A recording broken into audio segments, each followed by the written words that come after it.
We are living in a world of distractions, and what are we doing? We are practicing getting distracted. Parents come to us mentioning that the child is not able to sit for long hours. Also, the students come to us saying that we are not able to concentrate. The reason why they're not able to concentrate could be because we are not teaching them how. They're not aware as to how to concentrate. Second, they're not practicing how to concentrate. Understanding the mind is not that easy. It's a very complex tool, and unfortunately it doesn't come with an instruction manual. Human attention span ranges from 2 seconds to 20 minutes. In fact, the average human attention span is about 8.25 seconds.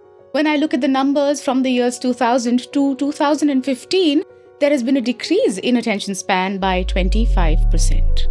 In fact, I think it's safe to say that a lot of us have the attention span worse than that of a goldfish. Theirs is 9 seconds. When I examine this data point and its relevance to school children, this, mind you, is an age where the very foundations of one's knowledge base is being laid, I won't lie, I find the numbers very alarming. In fact, a lot of teachers have also mentioned that post-pandemic, there has been a decrease in the attention span in the classrooms. Which is why our conversation today around concentration and focus is so vital. Hello and welcome to Guidecast, an initiative by Narayana Educational Institutions. With a legacy of 45 years, Narayana is dedicated to the overall development of its students and is committed to realizing their dreams. Because at Narayana, your dreams are our dreams. My name is Shezi, and joining me today is Vijay Lakshmi ma'am with 25 years of experience in psychology. With her vast expertise in behavioral sciences, she has crafted some truly well-curated mental health programs.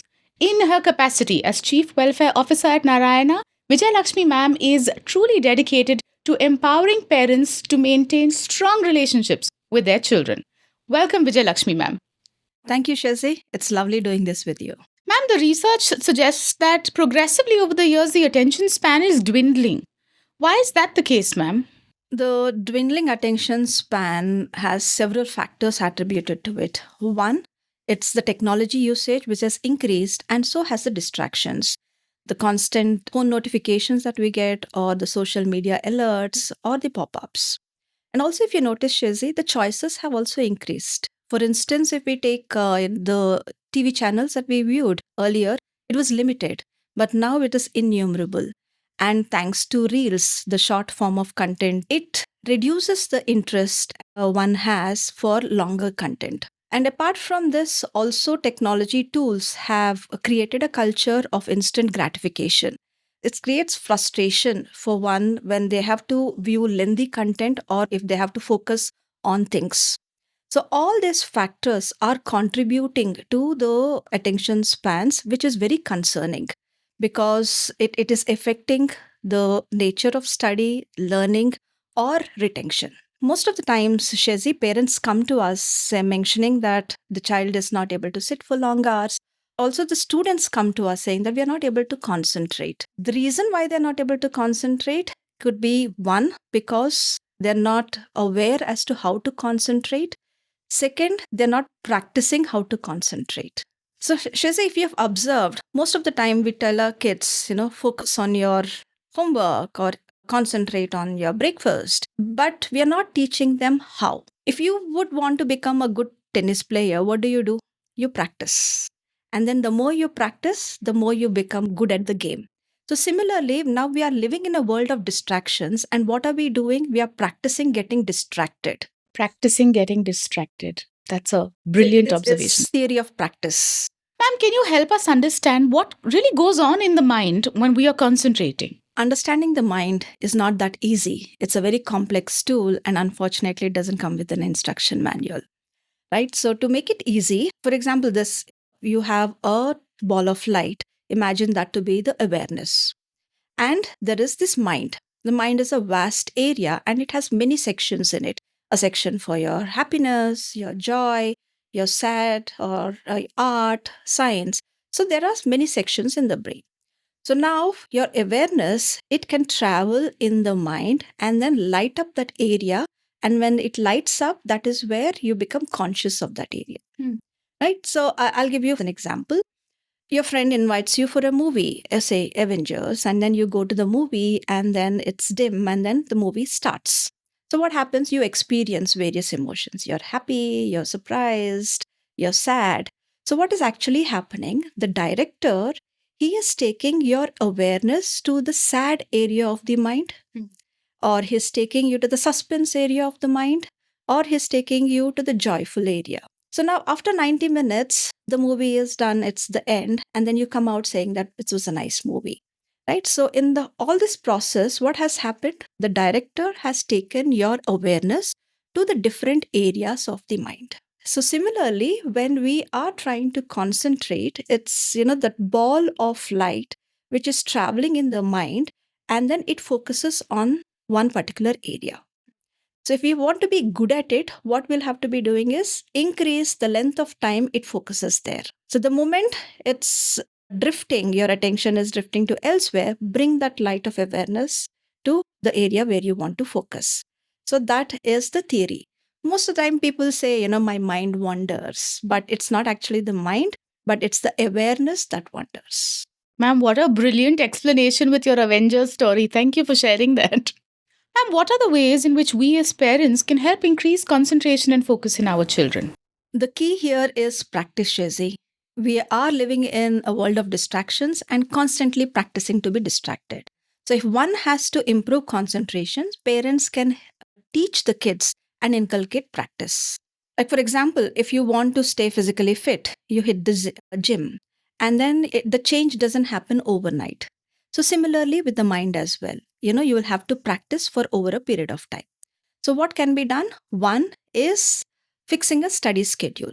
So, how this study schedule should be 45 minutes of study, 18 minutes of break for 9 days. So, eventually, what happens is the break time should reduce and the study time should increase. Having said that, when I said break time to be 18 minutes, the children should not be watching TV or high stimulating games, right? So, in that 18 minutes, what one can be doing is take a nice walk or drink water so that they're not giving that kind of a stimuli to the brain. Second, when one is studying, there's so many thoughts that keep coming, right? So if we can help them jot down what those distractions are. For instance, the child is studying science and then he's suddenly reminded of another chapter in math he has a doubt in, he can write that down.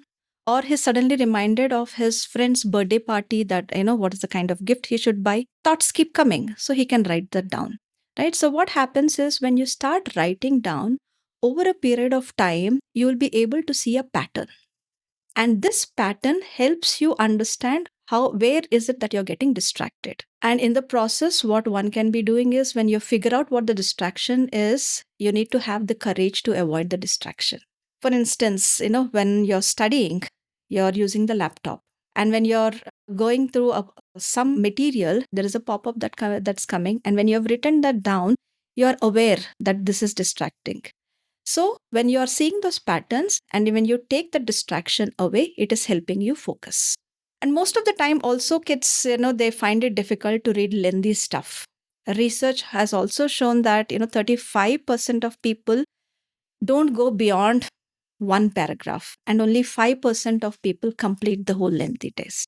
So when you read lengthy stuff slowly, you're slowly building the stamina to pay attention for longer time. So like this, there are small things that one can do to improve concentration. In fact, I love that you said awareness is one thing, but the courage to, put away that distraction, that is also required. What a lovely point. It is my favorite part of the episode, myth debunking time. Ma'am, multitasking improves efficiency. It's definitely a myth, Shezi. Many believe that, they can multitask, like listening to music while studying or watching the TV while doing the homework. But research says that when you multitask, it reduces the quality of work and learning.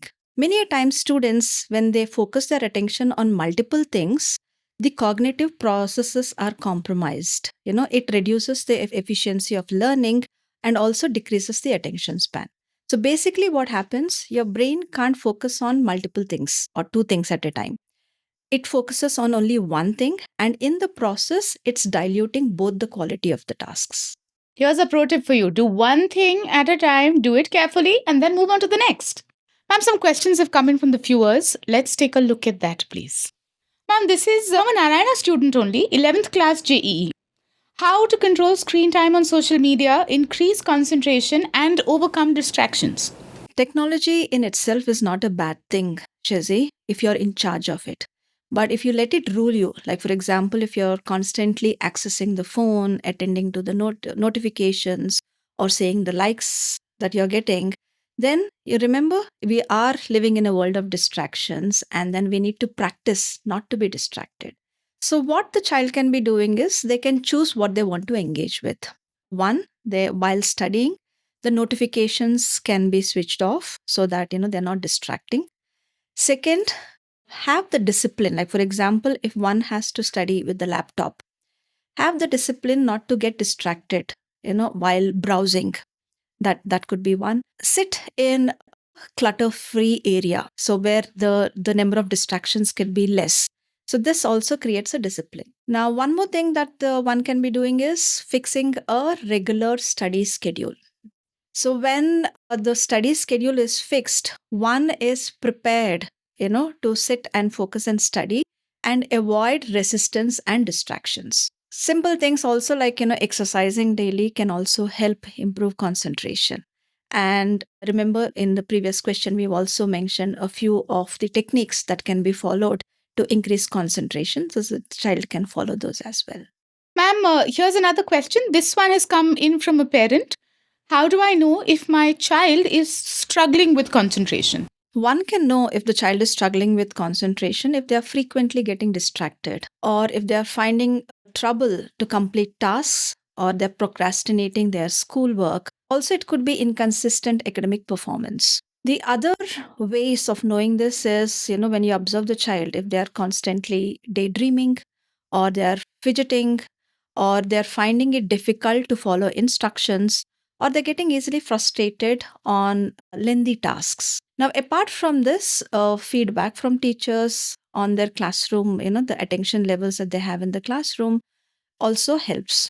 So when you are able to observe these signs, I think it's time for the parent where they can give them techniques or help them to improve their focus and attention on the task. Practice makes perfect. I'm coming to realize that this is true in pretty much everything in life. Children going to school are at an age where the very foundations of their knowledge base are solidifying. They really need all the help that they can get in order to concentrate and focus better. As parents, we can really offer assistance in helping them hone this particular skill through practice and repetition. Ma'am, I'm so grateful to you today because you've shared such wonderful tools and techniques to make this task easier. You're very welcome, Shazzy. Ma'am, before we wrap up our episode today, could you give us a little bit of a sneak peek into what our viewers can expect in the next episode?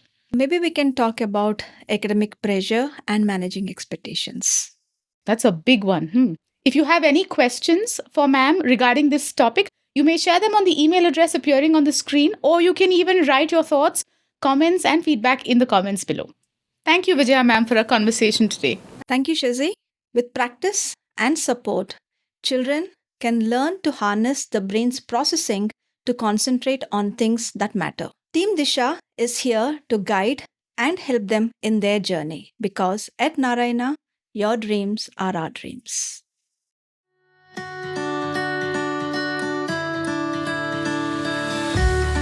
Thank you for joining Guidecast, where we are dedicated to helping you understand and support your child's journey to success and fulfillment.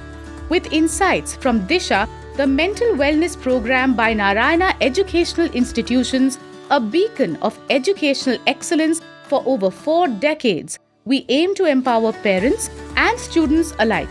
Remember, at Narayana, your dreams are our dreams.